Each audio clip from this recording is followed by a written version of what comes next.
going on, everybody? This is Dave from Post Rock Pro. I'm here with Planetariet from Skelleftea, Sweden. Hello, hello. Hello. Hi. Let's jump right into it. So, when and how did you guys form? Oh, who should? Who wants to go?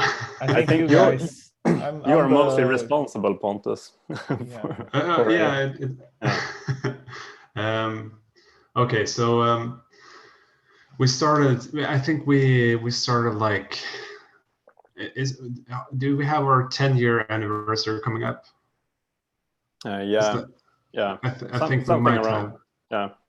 Yeah. So we were basically just like a couple of teenagers in Skelleftea, and we had this place where we all used to hang out called Mullberget, who provides like rehearsal spaces, and they have like a black box, like a small venue for gigs, and all kinds of like people met there, and all kinds of music came from there. And I wanted to start a post-rock band, so I asked the coolest guys available, and we started out like trying to basically figure out something that was post-rock-esque. Björn was one of the first members. I think you might be the only original member still left. Besides you. Besides me. Yeah, right. So that was 10 years ago, which is insane. And since then we've been mainly focusing on writing music, and I think we've come a long way since then. Trying new things, trying to figure out what Planetariet sounds like. It's been a long process, but I think we're getting there. Yeah, I think so too. Added and changed a couple of members. Yeah. Over the years. Yeah, it's exactly. Kind of like a collective that a big bunch of people, and the ones that are like in for it can come and jam. Kind of. Yeah, exactly. So that was the initial thought. Yeah. Like, and people have come and gone, and we've had like the same members for a long time now. I don't think that will change anytime soon. No. I think we get along now. Yeah, exactly. Let's hope not. Yeah. That's awesome. So you guys released the Lux in November. How's the response been? It's been good. Yeah, people have they have reacted like we released like a similar EP earlier with a fewer, like 3 songs instead of 5, and we have gotten a lot of feedback on the new songs, and people seem to really like it, and so it's been really good, even though it's been a pandemic, like, so we haven't been able to gig as much and like do some like the same sort of promotion stuff. Hasn't really been able to do. Yeah, I think you mainly feel like the impact of an album when you're gigging, when you're playing live, because when you're just sitting behind your computer or your phone, even though like people are so nice, people are our fans are like writing to us on Instagram and reaching out to us and reviewing our album, and ordering it on Bandcamp, like for real money, which is cool, I think. So I don't think we felt the impact of the release of Deluxe in the same way we felt about our self-titled album that we released like 2 or 3 years ago. No. Yeah, But that's it. Oh, sorry. That's just me. Oh, sorry. Yeah, Pierre. Would you guys Oh, record no. it with? Oh, I'm sorry. Go ahead. No, go ahead, you. I didn't say anything. I was gonna say, who do you guys record it with, and how was the process? Up to this point, we've recorded everything ourselves, and the process is always kind of figuring stuff out as we go. But I think over the years we have like created a method that works well for us, even though it takes a lot of time to get it right. But it has also like been a part of our sound, I guess, that we've done everything ourselves. Yeah, and we have also like the part of the process is we have like an idea for a trilogy, so we have like a goal for something. We had like an idea for every album in each trilogy and what we like the soundscape should be like and stuff like that. So we had a basis formalized like textually, but not musically. And then we had, for this album, we had a bunch of songs and we didn't feel they fit into that like category basically. So we put them on a separate album. They were too good to not release, so we recorded anyways, basically. Yeah, the whole record actually started out as a live session. Mm-hmm. We had like I've always been like obsessed with live sessions like Audio Tree or stuff like that, if you are familiar with them. Yeah. And I think that's a really cool way to see what a band actually sounds like, because on the record it's always a bit more produced and stuff. So it was a real fun challenge to trying to make something like that and try to capture the band's kind of live sound, but in a studio setting. And so that's how the first 3 songs got recorded. And Deluxe then we added a couple of more songs that also was too good to be thrown away, but did not fit the thematics for our trilogy.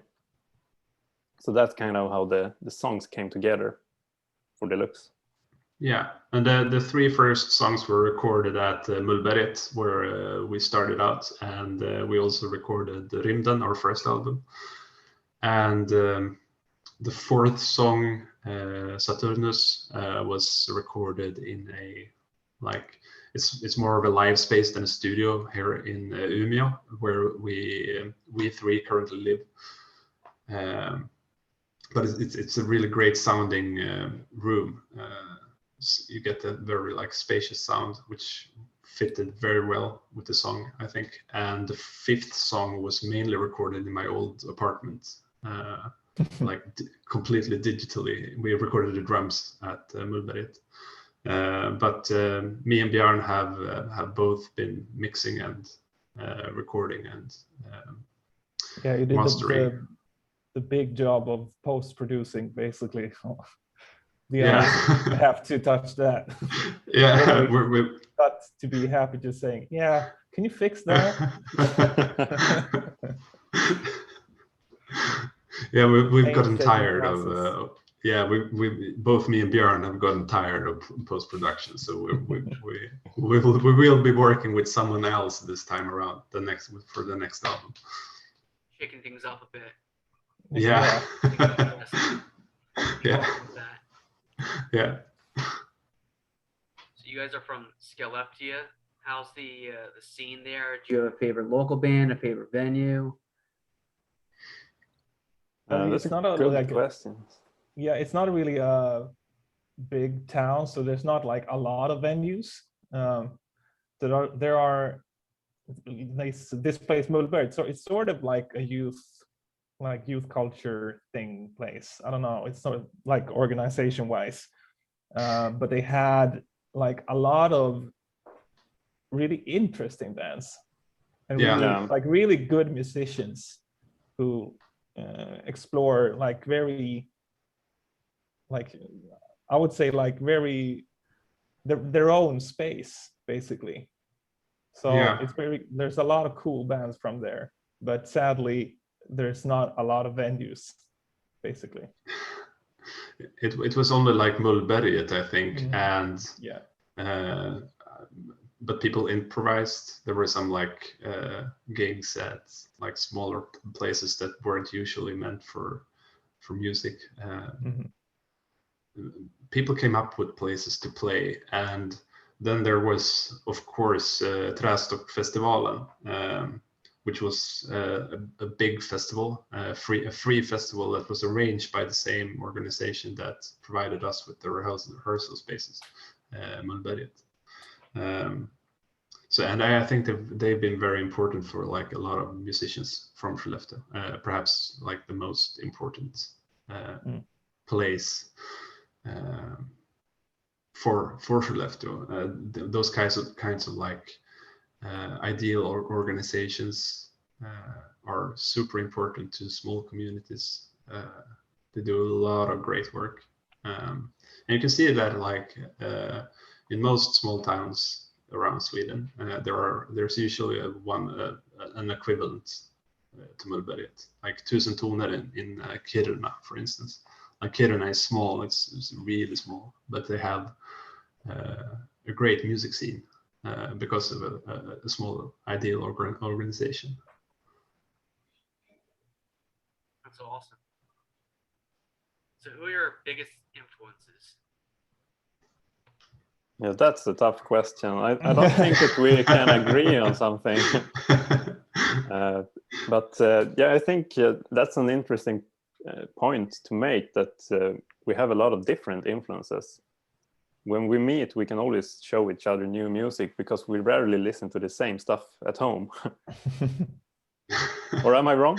What the No, other? you're sort of correct. Yeah, I think we have some sort of, the only thing I feel like we have some sort of like sound, we know, like it's not the same as like we would suddenly show you something like completely mainstream or whatever, but more like production wise, it's often like we can get along, like this is a really good production or something like that. But I don't know, it's a wide range from, I don't know, from like really weird jazz to, I don't know, super heavy like sludge metal. It's Yeah, it sounds like me. Yeah. And I think it keeps things interesting. I think if you know us, you can probably tell from our music who wrote stuff, like because sometimes like Klaus writes something, I play on guitar, and everyone brings their own thing to the table. So I don't think you can say like, oh, these 5 bands are our main influences. I think you have to ask us each individually. It's gonna take a long time though. Yeah, it's gonna take a long time. Yeah, that would be a separate interview, I think. Very cool. So now I'm gonna ask you guys some non-music questions. It's a good way for me to get to know you. I did this with the other bands I interviewed. Are you ready? Yeah. Yeah. All right, first one. Would you rather explore space or the ocean? Oh, I mean, it that's feels Ocean. it's difficult. Yeah, I think ocean. You have to also probably think ocean, but it's sort of counterintuitive since the entire idea of the band is basically like built around space exploration. So But it's also built about like a vision of space, not that's based on not really knowing. So we don't want to like spoil anything for us. Yeah. But isn't the ocean the space of Earth? Yeah. Definitely. That's Sir David Attenborough right there. Yeah. That's a good way of looking at it. Yeah, but I'm going to say space anyway. The ocean's terrifying. Oh, I'm sorry. Go ahead. So no, I just said the ocean's terrifying. You're not the first band that said that. What's the best vacation that you guys have been on? Oh. That's difficult. I think I went to New Orleans with my family. That was really cool. Got to see a lot of the like old school jazz stuff there. I remember that well.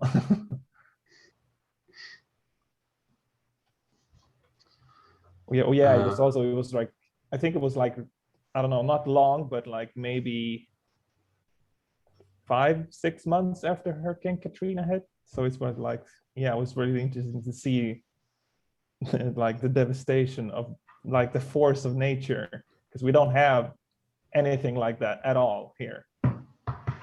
We're really shielded from nature. Yeah, I would say one that's fresh in my memory is me and my girlfriend went around by bus and train in like Slovenia and Bosnia and Croatia and stuff like that a couple of summers ago. And it was really interesting to see. And one thing that struck me was like that the conflicts are still fresh down there. It's not all just happy bathing and sun lotion. It's still real. And it was like a wake up at some point. Like in Sweden, we don't really have any conflicts that we can remember. At least not on that scale. So yeah, and it was also like really nice to explore these cities, get to know them a bit. Yeah. I went to Vietnam with my family. I was pretty young. I was like 15, 16. But it left a huge imprint. We went around in Vietnam a bit and went to the War Museum in Ho Chi Minh City, which was like it's an amazing experience, but like terrible. You really gained perspective because we don't really talk much about like the Vietnam War here in our like in our history classes, so I didn't know much. But yeah, it was really it left a huge imprint, and the fruit was amazing. Important stuff. Yeah. If you guys had $1 million and you could donate it to any charity, what charity? Oh, Jesus. Oh, that's really hard. I'm gonna guess. I'm gonna probably go for, but I don't know if it counts as a charity though. Like your girlfriend Björn works for the Red Cross. Yeah. Would that count as a charity? That counts. I've probably been somewhere like that. Yeah, that's true, because then the money will go to sort out your girlfriend. Yeah, exactly. No, but then you don't have the problem of deciding exactly who should have the money. Then, that's true. Yeah, so that's a smart. Given the responsibility way. Yeah, exactly. Chickening out. Yeah, I'm not really sure. Maybe research on cancer or something like that. I'm really not sure. A lot of different charities would need money, I guess. Yeah, you ask some tough questions, Dave. Yeah. Trying to keep things interesting. Yeah, it's, I'd probably have to go with something environmental. Probably like the World Nature Fund. I think they do some great stuff. But there are, like Björn says, there are a lot of charities doing very important work. So it's hard. It's a tough question. I'm gonna go with the World Nature Fund. They were top of mind. You guys were stranded on a desert island. What 3 items would you want to have with you? Like a knife is always good to have. You're so practical. What? Stop being so anything. practical. Just be dreamy. No, I'm gonna survive, man.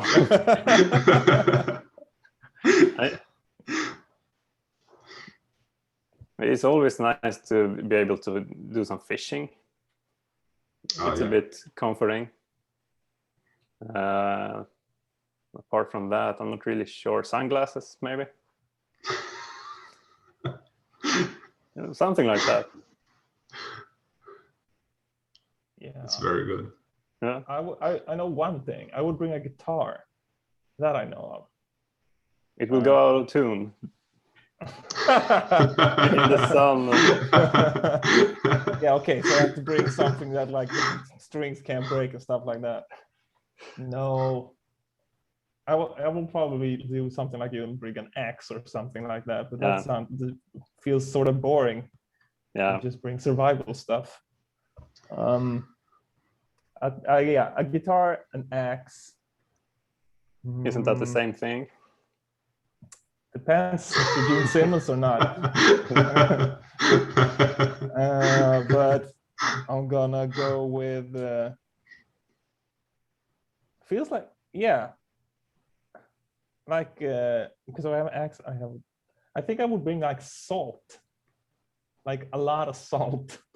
You're surrounded by the ocean, dude. Yeah, I know, but yeah, no, I don't trust the ocean. We haven't talked about that. Oh yeah, right. The ocean can go. Can I curse, Dave? Yeah. Go ahead. Fuck the ocean. I think that I would like to add a camera to my list. It would be nice to like document my stay there. I'm not sure if it's a pleasant stay, but it would still be nice. I'm not really too good with words, so taking photos would do just fine. I'm gonna go the complete opposite direction of you guys, and I'm gonna go ahead and bring my Nintendo Switch. Really switching things up there. Yeah, exactly. And I'm gonna bring like a chocolate bar, Fatser Blue, which is the best milk chocolate the world has to offer.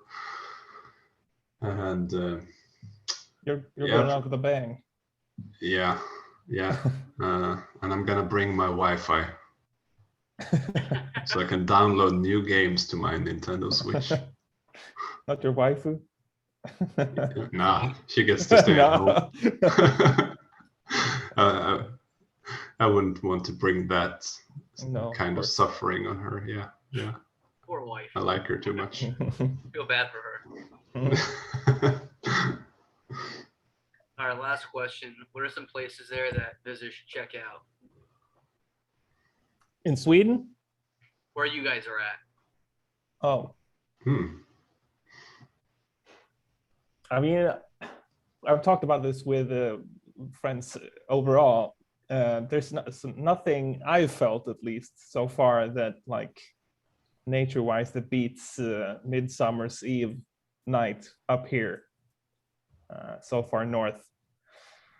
So yeah, if you have to like choose a specific date, year, like midsummer. Yeah, the sun never sets. Ridiculous. Yeah, like sunset.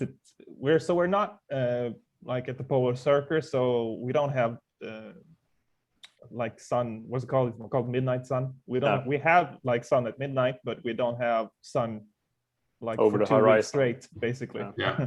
We have the sun sets at like 2 o'clock at night, 3 o'clock at night, and then rise is like 4, 5. Wow, that's interesting. Yeah, it's summertime. Yeah, it's cool. Yeah, if you go up in the mountains, you can go and like walk up on the top and then just sit there for a while and take like a sip of whiskey when the sun goes down, and then take the other sip when it starts to go up again. Yeah, that's a nice experience. We'll have to do that when I get over there. Yeah. Yeah, Sure. you should. Well, I really appreciate you guys coming on, chatting up a little bit. I really appreciate you guys supporting me in Post Rock promo. Thank you. Yeah. Of course. Thank you. Thank you. Very good questions. Yeah. Appreciate it. We'll talk soon. I hope you guys have a great night. You too. You too. You too, man. See ya. Thank you. Thank you. Bye.